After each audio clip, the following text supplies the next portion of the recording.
I'm Eugene Delgaudio, President of Public Advocate. Thank you very much to all the subscribers and the commenters and the people who like us and watch. This is a very important interview, probably the most important interview we've had on this platform and 27 other platforms since we interviewed Chloe Cole. Now, Chloe Cole is a giant now, but when we interviewed her, she was just starting out. So we love Chloe Cole on this platform and with Public Advocate, and we have someone here that looks like she's on a rise, a rocket rise that is not going to stop anytime soon. Now, we have high hopes for this lady. She's in the middle of the battles. Her name is Savanah Craven Antao.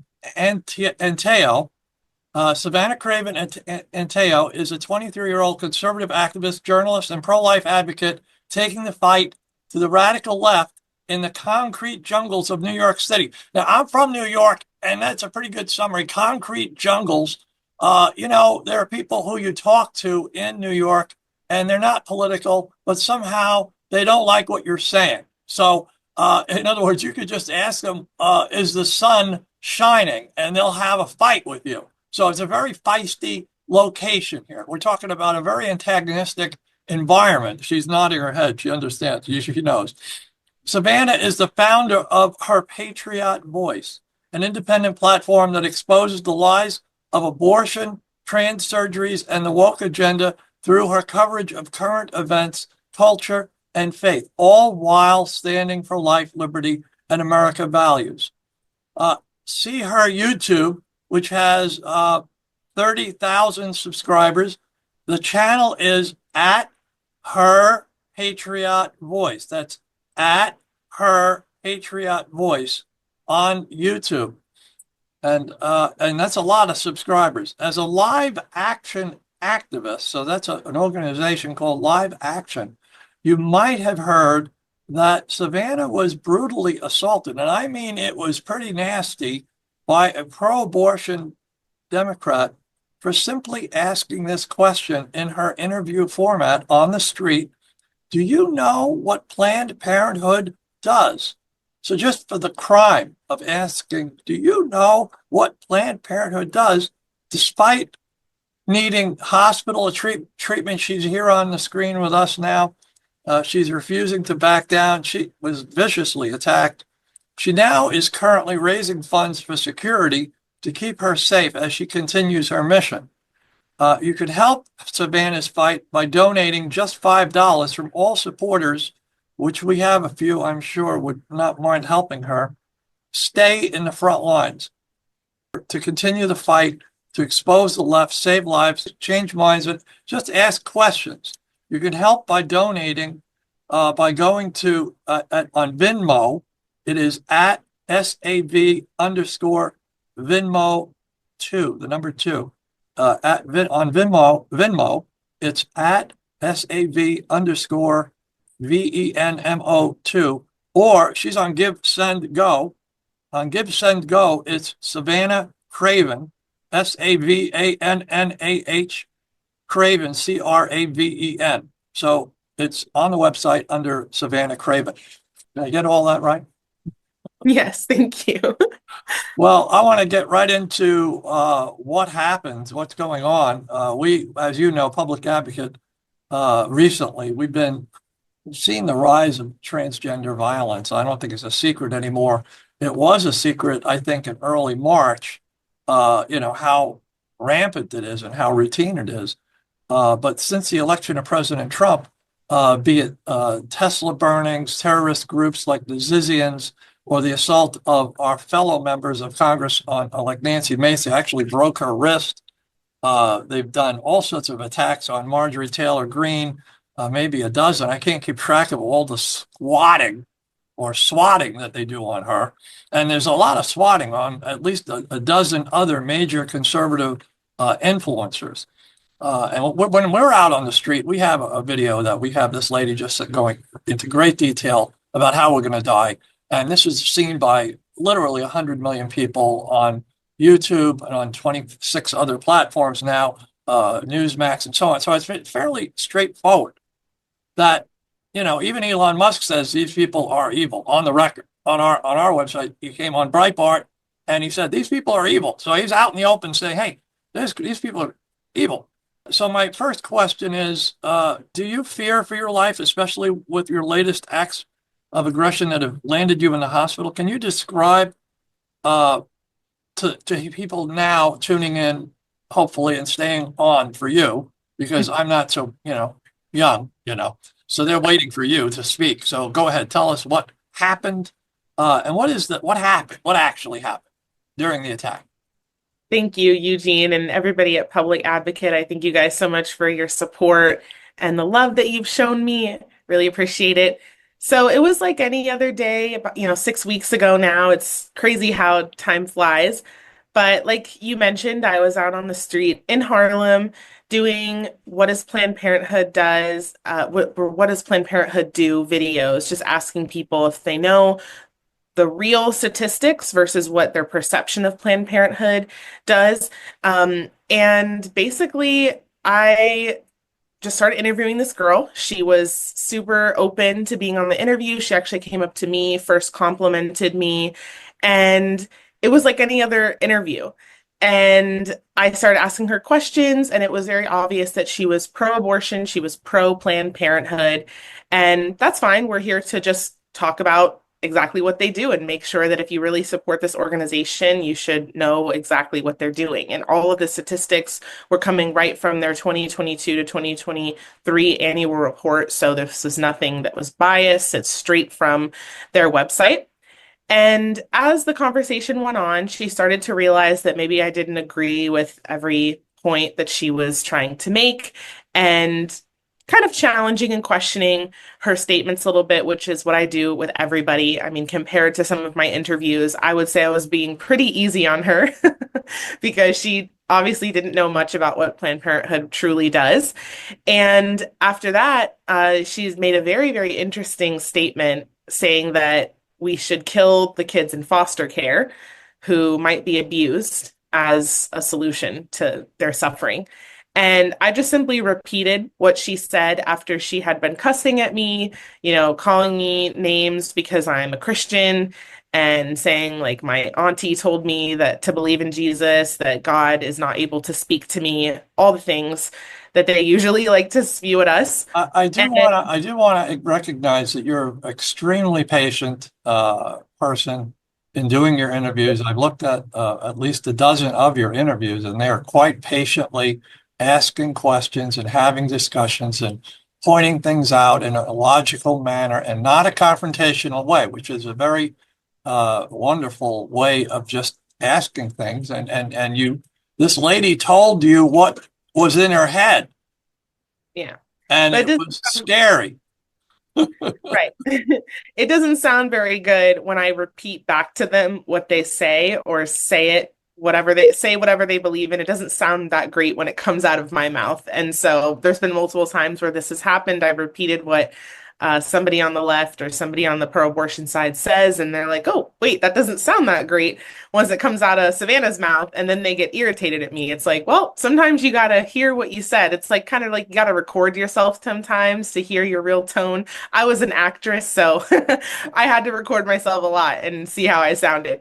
And yeah, she basically just got really upset, and she decked me in the face. And so I was hospitalized, had to get 2 stitches, a tetanus shot. She broke open my eyebrow with her phone, I might add. The first punch was with her fist, and the second one, she deliberately hit me in the eyebrow with her phone. And it was insane. I've had pro aborts spit at me. I've had grown men tell me that they want to RAPE me for being pro-life and or that I should be RAPEED. And then, she just really decided to put her hands on me and it was just unreal. Kind of the whole world just went dark for a moment because not only was I in immense amount of pain, obviously, but I was so shocked that just simply having conversation led to her assaulting me. And that if it wasn't for my husband, who is my cameraman for most of my videos, I who knows what shape I would have been in because she was definitely going to come back for more if he had not been there. Well, thank God for your husband. I did hear about your husband being involved, and that's really wonderful to have a great partner there to back you up. And make sure, pick up the pieces after you. I have my wife, Sheila, bails me out a lot, at least 100 times, whether it's legal or physical. Usually when I get home and I'm roughed up, she says, "Where did that happen?" I go, "Well, the White House or whatever." And she says, "Oh, it sounds like a hot place. You should get back there tomorrow." You know. So she obviously I've only been married 42 years, so hopefully you'll, you know, Only. oh, yeah, she's trying me out every day. I'm on probation right now. So have you, you're still basically dealing with this right now, today, let's say. You're dealing with the fact that you got attacked and it's been a couple of weeks since we saw this. Yeah, you asked me if I fear for my life. I mean, a lot of times since this event has happened, I mean, first of all, I'm not really able to go anywhere by myself. The first time I went somewhere by myself, it was to help a group of students at Fordham University that have a pro-life group there. I was tabling with them. The first time and only time since this happened where I went out by myself because my amazing husband had to work that day, God forbid. And I was literally chased down by a very well-known pro-abortion advocate here in the city who performs fake abortions outside of Planned Parenthood while Catholics are praying. And she was trying to get me to be on her podcast. And so, do I fear for my life? I mean, in the way, I don't want to say that like I am afraid of them because I don't want to give them that. But it is really a shame that really anybody in New York City, if you have a different opinion than the mob, that you are at risk. And if somebody recognizes you, these people that are these keyboard warriors, you have to take them seriously because I was shown, based on what this woman did to me, that it's not just people being keyboard warriors and making little threats online. People actually want to hurt people like me who believe in God, who believe in not killing babies, and who want to stand up for something that is not always popular. Well, Riley Gaines has had to have security. Our security is extra camera people. We know that a certain group of people show up if we put a news release out, and we have to make sure that there's literally the U.S. Capitol Police have to be right there for us to stop them, and there has to be a barrier half the time that we're in Washington. So I don't think you have that in New York City. So. No. Uh, so you're taking extra precautions, and really that's what you should do. Uh, on the transgender stuff, have you had any issues? You've had a bunch of interviews on that, but you've navigated that by understanding that you want rights for human beings. I see that on your stuff. So you don't play it other than human rights. Is that how you get by with the transgenders not going crazy on you? I don't think they ever go crazy on me until they suspect that maybe I don't agree with them. I mean, and when I say they, the liberals, the pro-trans, pro-abortion people, they look at me and I'm obviously like, I'm a brown woman and they see brown and woman and there's no way that their brain could like process that, oh, a brown woman could be conservative. Like, no way. And so that's where they get so shocked.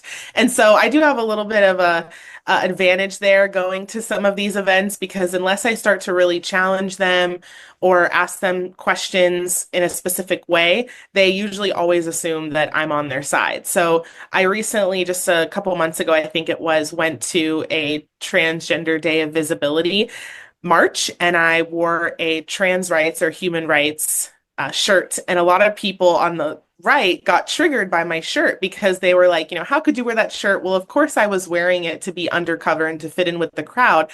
But I also do believe in the statement that trans rights are human rights because people that think that they're trans, that are confused and they think they're the opposite gender are human beings and they do deserve basic human rights. But what they don't deserve is the rest of the 99% of society they don't deserve them to conform to their ideology and start living outside of reality, which is that there are only two genders. There's no way a child or an adult can be born in the wrong body. And this focus on transing kids and exactly what happened with Chloe Cole, as you mentioned earlier, it is horrendous. And Planned Parenthood is one of the largest providers of this gender affirming care. I hate to even call it that because it's just gender mutilation. Because if they can't kill your baby in the womb, they're going to try to attack your baby once they're born, telling them that they're born in the wrong body, that they need to change something about themselves. And we see that this leads to someone like Chloe Cole, who did have a double mastectomy. She had her breasts removed. It's very unlikely that she'll be able to breastfeed, when she has a child. It's also possible for people like her who, if they're on hormones for a long amount of time, they might not be able to conceive. These are life-altering medications and drugs that will destroy a child's life. Well, I'm grateful that you would be out there, whether you're asking questions about pro-life cause or transgenders, uh, and you're going to adjust your uh, protocols for the future, as you've said. And you've done wonderful interviews with the transgenders. I mean, they really just come right out and say what's on their mind. Yeah. And and I'm not critical of you. I was saying it's great that you had a shirt that said you believe in human rights. We all believe in human rights for everybody, homosexuals or trans. Yes. It's just we don't want them to have special privileges or the ability to go after our children in a way that prejudges our religious beliefs or the prerogatives of the child. Now, we're going to get into the fandom of your friends here. You were at the White House over a week ago and mentioned how you had the privilege to discuss with White House officials on how they are going to protect our children from destructive and demonic gender ideology movement. So that stuff we're talking about that these people are promoting in the streets and trying to get over on as a human right is actually a legislative agenda. But you're talking to the White House people to try to protect children from essentially uh, uh, this terrible surgery or the drug regimen that is really genital mutilation is no other way to describe it. As horrific as that is, that's what Chloe Cole has testified. That's what Elon Musk has said, that they have been lied to. The two of them have that in common. Both of them were lied to about what this is. And I don't think you've had any shyness about you, but there you are at the White House. Can you tell us how that went? How did that go at the White House? Yes, it went very well. It was such an honor to be personally invited to the White House. It's just so different to have an administration that truly cares about young Americans and wants to hear people that, I've been gifted with a platform, and I thank God for that every single day that I have supporters and people that want to hear what I have to say because, I'm just like everybody else at the end of the day. And so I was invited along with Chloe Cole, along with Pastor John, and a lot of other amazing influencers who have seen the reality of this left-wing agenda and how it's destroying our children. And I was able to talk with top White House officials about what are we going to be doing to protect our children. And one of the main things that I believe we need to do is focus on defunding Planned Parenthood and really, really try to make that happen because not only is Planned Parenthood killing our babies in the womb, like I mentioned before, but again, they're one of the most top providers in the country of this gender affirming care. And we as Americans should not be forced to pay for that. And they are giving this gender affirming care, doing these programs for minors without parental consent. And that's putting them in harm's way. I mean, a 16-year-old can't vote, they can barely drive, but then you're going to give them life-altering medication that they can never come back from. And so I'm really hoping that the administration really focuses on that. They said that they are, in the works of trying to make sure that this is not something that continues. But we need to work fast because as the amazing Sebastian Gorka said, we only have about 18 months until the next election, and we have kind of the upper hand right now, and we need to really focus and buckle down. Do you see a Trump's actions on these issues as complementing what you would like to see right now? I mean, there's been an order from Attorney General Bondi dealing with exact procedures that to litigate on this. I think Chloe Cole is a tremendous hero on this, but she's in litigation right now, and that takes years.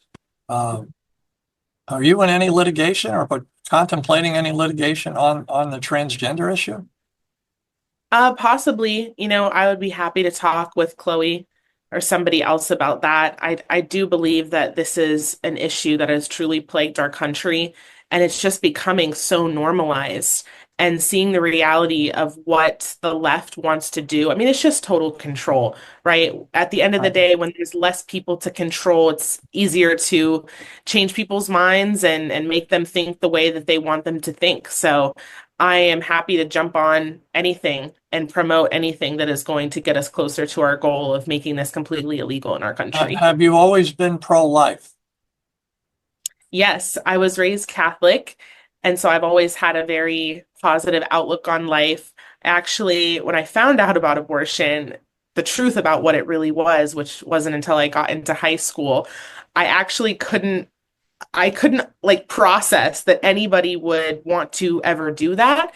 And so, like most people, I assumed that, oh, like it's only really needed, or maybe it only really happens when the woman has been assaulted or there's a medical issue. But it wasn't until I got to college where it became apparent to me that there were people that were not only okay with abortion, but they were like actively pro-abortion. And I remember I was sitting in the cafeteria area at my very liberal musical theater school here in the city, and a girl had just had a birthday party the previous weekend, and she mentioned that she had slept with a couple of different guys over the weekend. And she said, and I quote, "If I find out that I'm pregnant after this, I'm going to go right down to that Planned Parenthood and abort that SHIT." And without even thinking, it just came out of my mouth. I said, well, I wouldn't. And you would have thought that everybody in the cafeteria saw a ghost. It was crazy. Everybody looked at me, and one girl said, well, you realize you'd have to like drop out of school, right?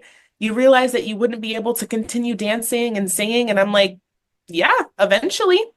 Like, eventually I'd have to drop out. But you know what? I could come back. I'm not going to kill my child when I knew exactly what I was doing over my birthday party weekend just because I don't want to drop out of school for some time while I'm pregnant and have to take care of my child. But this mentality of like, oh my gosh, I have to like do something for somebody else. I have to sacrifice myself because of my own decisions. That mentality doesn't exist among a lot of Gen Zers and millennials and really any liberal. Well, And I want to talk more about Savannah, and you're standing up for children's innocence, which again, like Chloe, like Riley Gaines, you have distinguished yourself in that capacity online, and you're an influencer in that regard now, whether you like it or not, which, you have to take that one day at a time.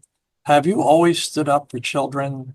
Have you always tried to protect them from the homosexual lobby, from the transgender, from corruption? What got you on that path? What made you realize, okay, I'm pro-life, but I've got to also protect the children on this front?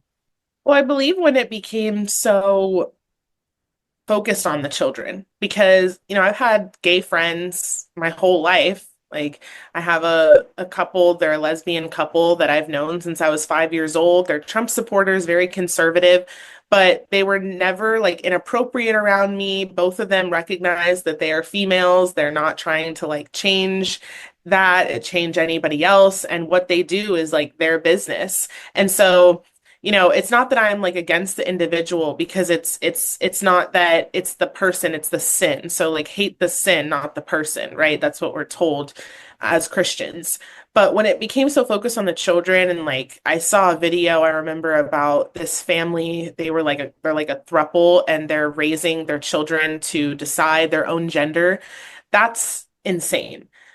I mean, that's demonic. That's just completely weird. Like, why are you making sexuality and gender something that is so important and your whole personality? And so that's when I really thought, like, well, I mean, Jesus would be speaking out against this, so I need to as well. Now, we have just recently gotten into this only because we've learned about it, but Planned Parenthood, we've discussed it already. They are prescribing transgender drugs to children. Now, this is a moneymaker. The industry was zero surgeries among children, among adults, just 10 years ago. Now, adults, they have 50,000 surgeries on adults in a 5 year period. And they're getting to the point where they're parity with the young people. In other words, under 18, they're trying to bring that up to the same percentage of people and trying to get those surgeries. Now, these surgeries on children, we've always considered to be genital mutilation. We've always considered it to be that. And when it's under 18 years old, and it is a practice nation worldwide that we have condemned and is illegal. And that's what the Attorney General Bondi is working with right now. But this business of Planned Parenthood getting into it, they're using, therapy, mental health clearance, and parental supervision. They're throwing that out, and they're prescribing drugs to children now, and obviously going with the surgery route. So this looks like a big money maker where they have 5,000 people, young people, that have had the surgery so far. And they're kind of keeping it quiet, but they're trying to get it up to the scale of the adults, in my opinion. So do you see a connection between the killing of unborn babies and the mutilation and sterilization of underage children in the name of transgender? Do you see a connection? Yes, because children are the easiest to manipulate. Whatever children see, whatever you tell a child, they believe, because how are they supposed to believe anything else? And that's why being a parent is so important. Raising your children around the right people are so important, because children are like sponges. They literally absorb what's around them. And that's exactly what Planned Parenthood wants to do. They want to target children before they're even born in the womb. They're for population control. They're for killing and targeting Black and minority children.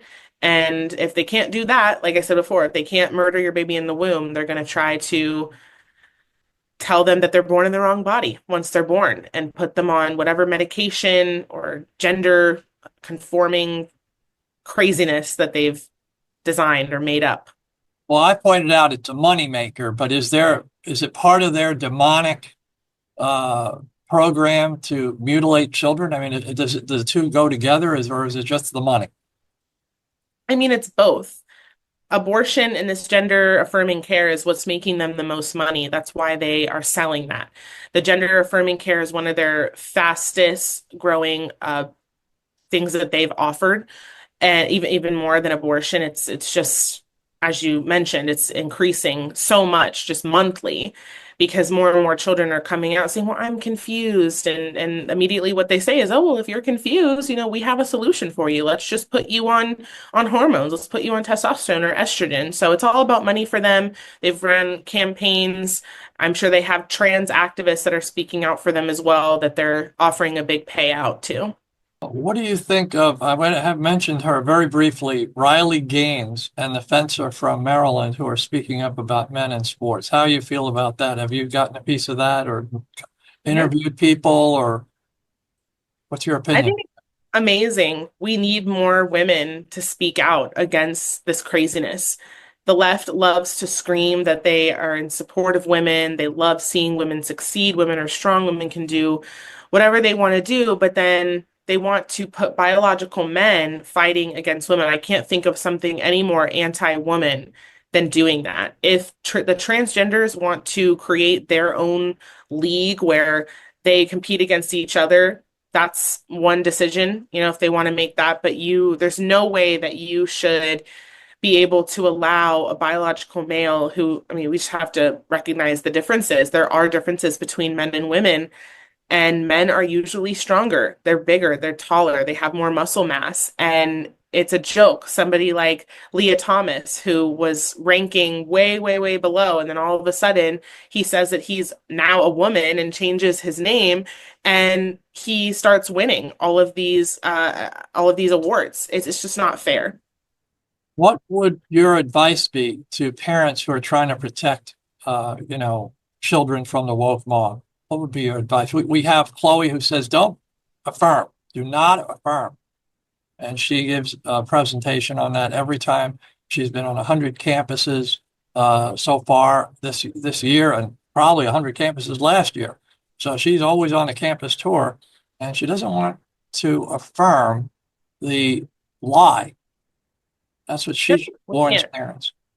Yeah, we can't affirm the lie. We have to speak up for our children 100%. Like, especially when our children are so small, they can't speak for themselves. We have to be there standing up for them.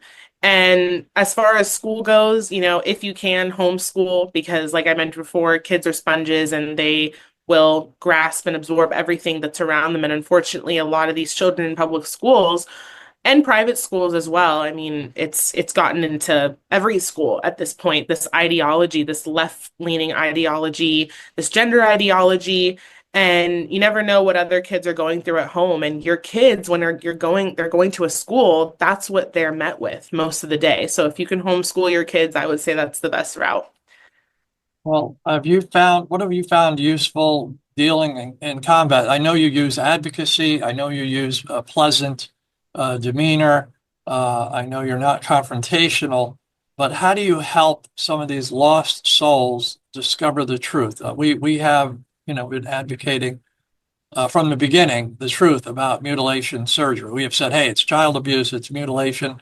We're pretty direct here.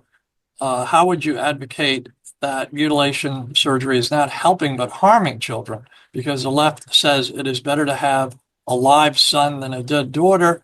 This lie tricked Elon Musk into doing the transgender mutilation surgery on his son. Suicide rates are higher after the surgery because of its harmful, irreversible impact. But the left says quite the opposite. So we're fighting, lies and deception. And even when the facts are on our side, they're still pushing the lie. So how do you overcome that? How do you get them to our way of thinking? Yeah. Well, all the left does is just gaslight. I mean, I can't imagine a doctor saying that to somebody that if you don't affirm your child's thought process that they're a woman when they're clearly a little boy, that you're gonna either have a dead, just it's disgusting. And this is how you know that they are selling something that is a lie, like you mentioned. But we need to stand up like Chloe said, we need to not affirm it. And we need to publicly be speaking out within our own communities and trying to unnormalize this because many, many children and families will be saved if we speak out about the truth. And I would say that I am pretty confrontational. I don't usually match their energy with how rude these people are to me, but I go to a lot of events where they're rallying or they're marching and they don't expect, for one, they don't expect somebody with a different opinion to show up. But second of all, they're not open-minded. And so a lot of people say, "Wait, I don't want to speak out because I might get a lot of backlash." Well, those who aren't open-minded to hearing the truth, they're not going to deal with the truth well. But the reality is, every time I go out, what I'm trying to do, the very least, is just plant a seed. You never know after planting that seed if it's going to blossom. And I could probably bring somebody else on our side. It might take a while. There's rarely been a time where I've changed somebody's mind right on the spot. Other than college campuses, I feel like college kids are a little bit more open-minded to different opinions than the adults that are at these rallies. But we just got to plant a seed. That should be our goal. Well, I think you've been doing a great job on planting a seed, not being confrontational, but certainly standing for the truth. And that's how we have you here because you have managed to navigate a very tough environment, like New York. New York is a very tough place to be. And I have to say that, all kudos to you. Uh, to our audience, you can help Savannah's fight by donating, as I said at the earlier, just $5 from our supporters will keep her in the front lines for a long time. You could help Savannah by donating to Venmo, Venmo, Venmo at SAV underscore slash Venmo 2. That's at Sav underscore Venmo 2, or Give Send Go under the heading, on the website givesendgo.com, Savannah Craven. It's Savannah, Savanah Craven, Craven, Craven. Thank you, Savannah, for being with us Thank today. We wish you well, and we've been posting lots of your videos and promoting it to our subscribers in preparation for this. And thank you. thank you for being with us today. And we'll be in touch. Hopefully, we'll get back and get a report, an update from what you're up to lately. Absolutely. I'll be going to lots of Pride events very soon with June coming up, so you'll want to stay tuned for all of that. Amen. God bless you. Thank you Thank again you. for being with us. Thank you so much.